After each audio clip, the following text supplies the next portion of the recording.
Hi, I'm Jamie, your host for the Not Going to Uni podcast, where we talk all things emerging talent and alternative routes to university. Joining me today is Jeremie, a program and project management apprentice from Arup.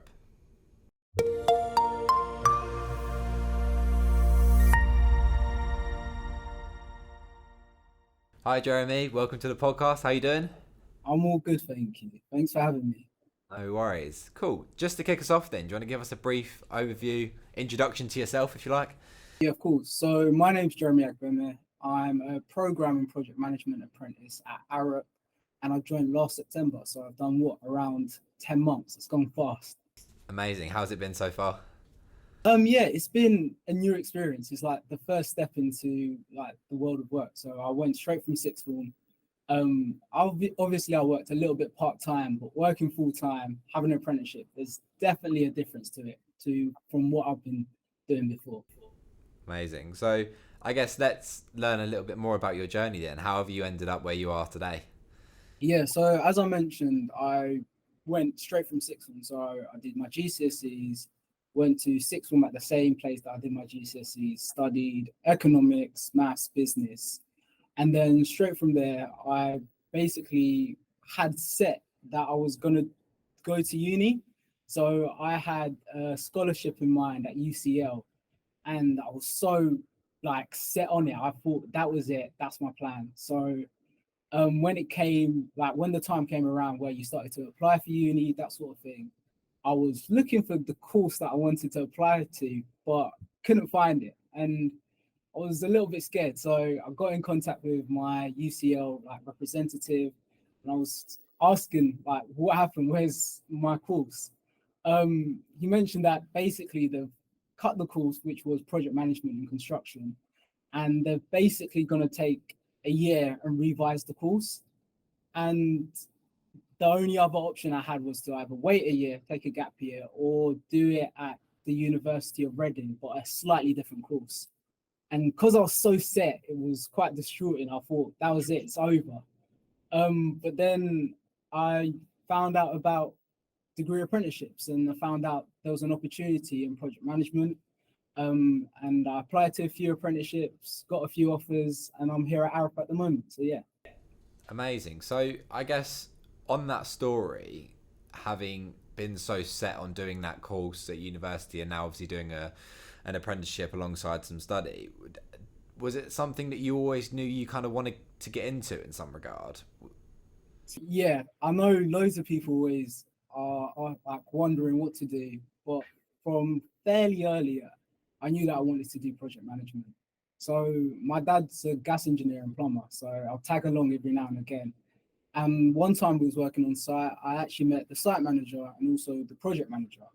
And I think from that point, I realized the work that he was doing was something that I was interested in. The way he was communicating, the way he was going around, way he was making sure everything was on time, within budget, and to good quality. I thought that was something that I wanted to do. So, yeah, project management was always the plan. Amazing. So let's learn a little bit more about your role then. What does a typical day in the life look like for yourself? It's busy. Well, it can be very busy or very, very quiet, but usually at the moment it's really, really busy. So I'm currently working on a really large government project.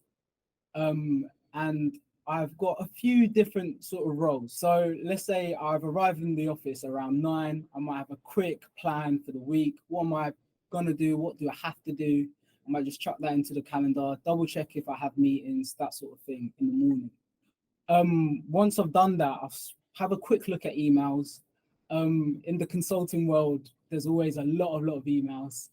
But yeah, I'll have a quick look. I won't reply to any, not I won't reply to all of them. I'll just have a reply. I will reply to the ones that are very urgent and see if I can action them immediately.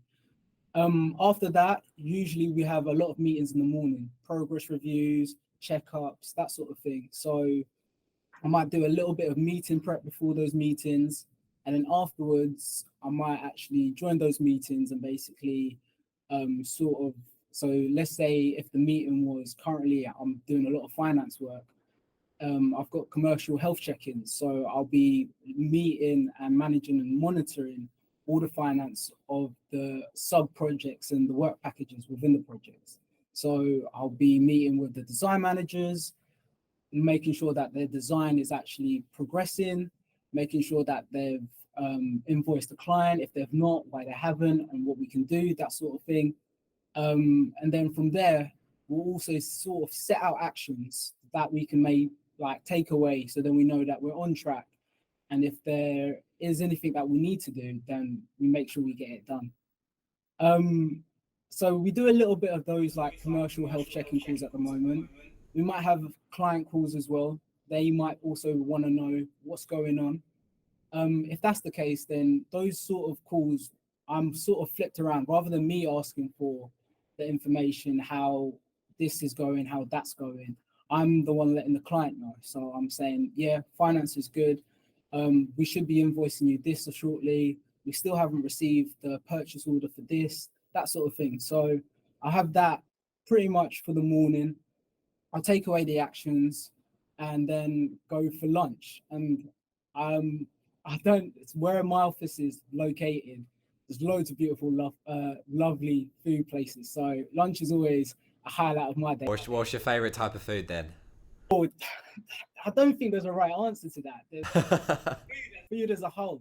But no, at the moment, I'm really, really liking Vietnamese food. I think it's a really, really nice sort of blend of spices that are fairly spicy. So I like spicy food. So yeah, Vietnamese food at the moment. How about you? Oh God. Probably be Thai. Thai is quite nice. Yeah. Um, or a good traditional British sandwich. But as we're kind of at summertime, it's been a lot of salad at the moment, I must admit. No, because sometimes the food's just too hot. And I'm not, I'll be honest, I can't handle spice very well. So I try and stay away from that as much as possible. fair enough. So I guess diving a little bit more into program management and project management then.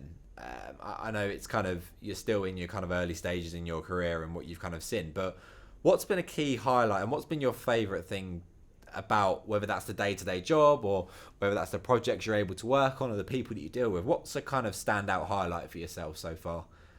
Question. For me, the main reason why I went into project management and also the main reason why I've stuck with it is definitely communication.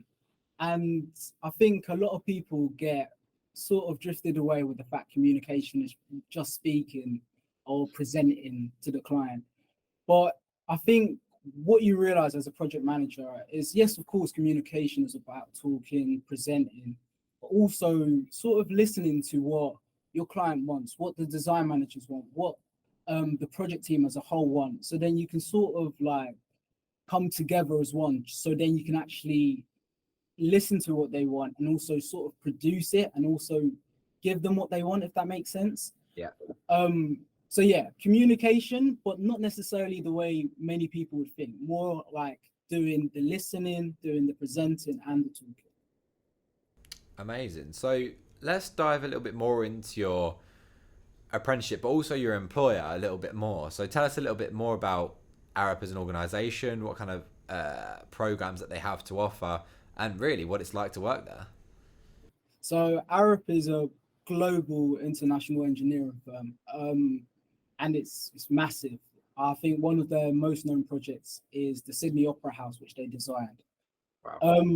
It's so when I was actually applying for like degree apprenticeships, I applied for 3 and I received 3 offers. So I was very fortunate in the way that I had options to choose from. And I think, yeah, appreciate it.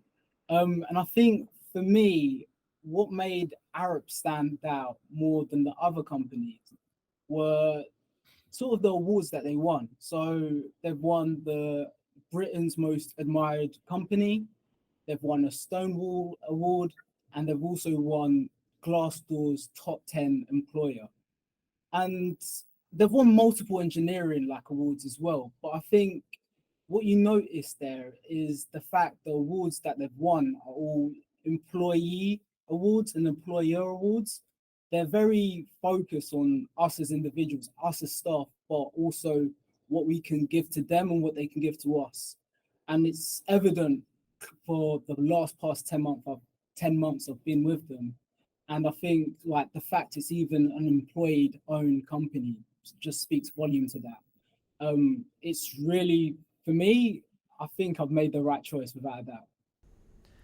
Great. So, in terms of your apprenticeship, then, what would be your advice to anyone either looking to get into the one you're currently doing, whether that's Arup's other programs, but also just apprenticeships in general? When, I mean, amazing achievement to get 3 offers on the table. What would be your advice to anyone who wants to get into the same position and ultimately have a choice like that? I think for me, what I personally tried to make sure I did was give the best version of Jeremie. So that meant when I was applying to apprenticeships, I actually took my time. I made sure that I was 100%. I wasn't rushing, trying to do something else. I set a bit of time aside so then I could apply to the apprenticeship and make sure that they got the best Jeremie. So that meant I would block out an hour after maybe revising or just before revising, depending on how I felt. If I wasn't feeling good that day, I didn't think, you know what, let me just quickly get this done and then leave, like go to sleep or whatever. I made sure, like I said, they got the best Jeremie. So I think my advice would probably be take your time, don't rush it, make sure that you give the best version of yourself. So then they really can truly see who you are and why they should want to employ you. And I think talking to some people that have had rejections from apprenticeships, I think one of the common things is that they haven't taken time to actually um, give the best version of themselves. They sort of rushed a little bit. So if you've got that time, try to set it aside. Think about it. It is your future in a sense. So why not spend just 1 hour for your future? Yeah, it's tough, isn't it? Where you've got essentially you're being pressured by parents, you're being pressured by schools to obviously apply for as many opportunities as possible, to have as many potential ones on the table. But I think what sometimes people forget is that each application deserves time, it deserves quality, and like you say, it deserves the best version of yourself. So I think planning your time out, and this is going to lead on to my next question afterwards as well, but it's using your time effectively, being able to put everything into every single application that you put forward, because you want to set that impression, don't you? You want to be able to come across in the best way possible in that initial stage, because 9 times out of 10, especially with bigger corporate organizations, you might not have human contact for maybe 1, 2, 3 stages, because they'll obviously have some automation to it as well. So it's looking at all of that, isn't it? And it's making sure that every application is given 110%, and that you feel afterwards that you couldn't have put any more into it. 100%, I agree.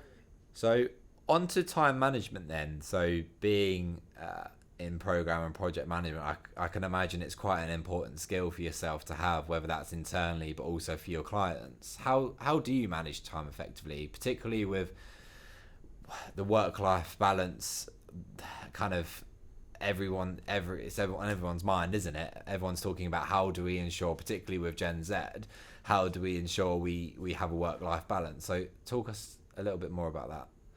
Yeah, so as a PM or project manager, yeah, time management is very, very important. But I think what I personally do, and I've sort of learned this from my line manager, is just blocking out time, but also breaking down those times. So using an example of like going to the gym, for example, I think when it's Jan the 1st, everyone wants to go to the gym for the next 5 years. It's very easy to say, but hard to do, right? Whereas if you sort of have like a little bit of a plan and you break it down and say, you know what, I'm going to go to the gym once a week. And then as that goes, try to improve it, maybe twice a week. So sort of breaking tasks down. I might have a report or a letter that I need to issue to the client. Instead of me thinking, okay, this letter needs to go out to the client, I need to, in the next hour, write this letter down. That's going to be fairly daunting, and that might mentally affect how you actually approach the task. But also, I think if you break it down and say, you know what, I'm going to make sure that it's formatted correctly. And then I'm going to make sure that the content is there. I might even start to plan out and then maybe write the introductory letter, make sure that the main content actually makes sense. And then, you know what, tomorrow afternoon, or if I've got a little bit more time, half an hour, what I'll do is I'll review it again. So I think, yeah, breaking it down really has helped me. And then that also transfers into my work-life balance a little bit. So making sure that I know that work is here, and then as soon as work is done, it's almost blocked off. I'm finished. I've closed that laptop. My phone is off. My work phone's on. My personal phone is on now. That sort of blocking and breaking down them individually, I think, has definitely helped me. Do you work at home at all? So yeah, I do. I especially with COVID, I think a lot of companies now have like had so much people working from home, and with my site being fairly far away, I'm not in the site too often. I'm in the office every now and again, but yeah, working from home, that one's sometimes a little bit difficult, I think. And I'm trying to sort of get better at it myself. I know like I've picked up a few tips, one from Connor, who mentioned sort of having his laptop in his work area, one area, and then as soon as he's finished with work, he's left that area. He's gone completely out of that office room and he's doing whatever. And I think that does definitely help mentally. It's something that I've picked up, but I definitely know that every now and again I might see a notification on the work phone and then I'm thinking about work again. So I think separating those two things, if you can do it, then definitely will help. Yeah, all it takes is that one notification, isn't it, to dive back into that world. Spot on, spot Yeah. on. So I know you're kind of still in early days in your apprenticeship, but I guess everyone likes to plan ahead. So do you have a kind of 3 to 5 year plan at all? Sort of. I've got big goals. I have broken them down a little bit, like I've mentioned, but I do have a few goals. I think that first one is definitely to complete my apprenticeship, and do it well as well. I don't want to just graze by. I do want to pass with flying colours. I think as well as that, there's opportunities to work abroad with Arup. So I'd love to have a long-term assignment elsewhere, potentially America or Canada. And then I think as well, just making sure that everything that I do externally, so such as not going to uni, such as Arup, the Black Apprentice Network, trying to make sure that I put 100% and do give an impact to it so that I can actually talk about these things that I am very passionate about.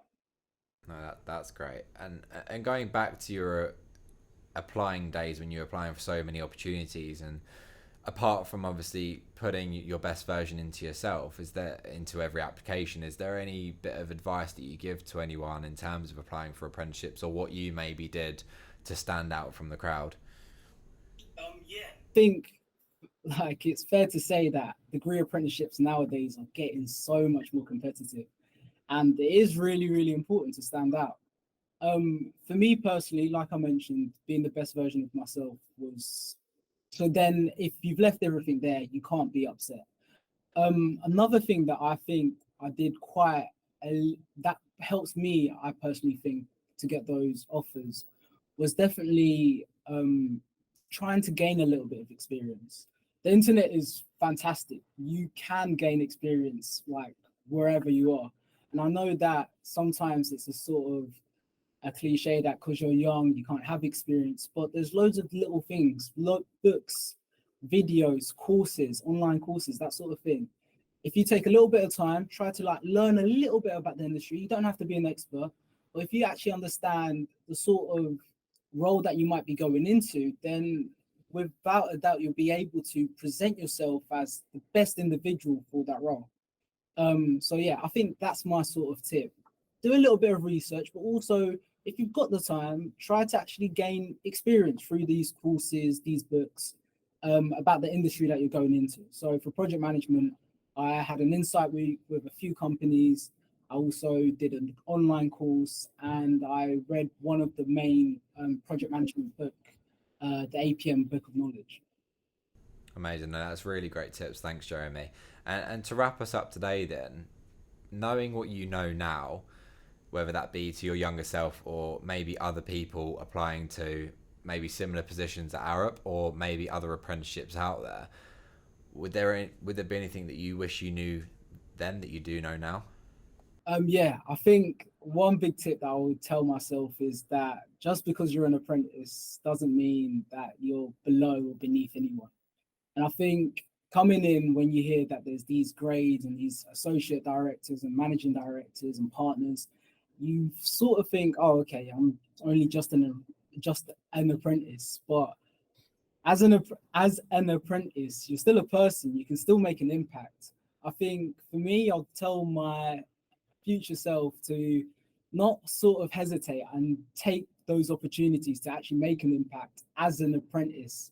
I think if anything, if you're an apprentice and you're making those impacts, that's probably more impressive than a managing director doing it. So yeah, take those.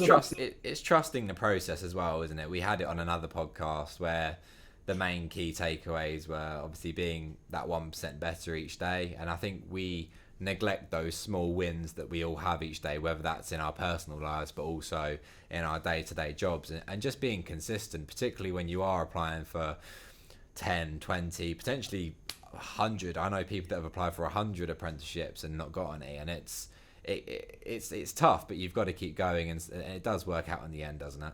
That's it. Amazing, cool. Well, that wraps our podcast up for today. So, Jeremie, thank you so much for joining. It's been really great to learn more about you, but also your role at Arup and how you can obviously help others applying for apprenticeships. So, thanks again for joining. Thank you. Thanks for having me. Thanks for tuning in. Be sure to check out each episode on your chosen streaming platform and head over to the Not Going to Uni website to start your future career.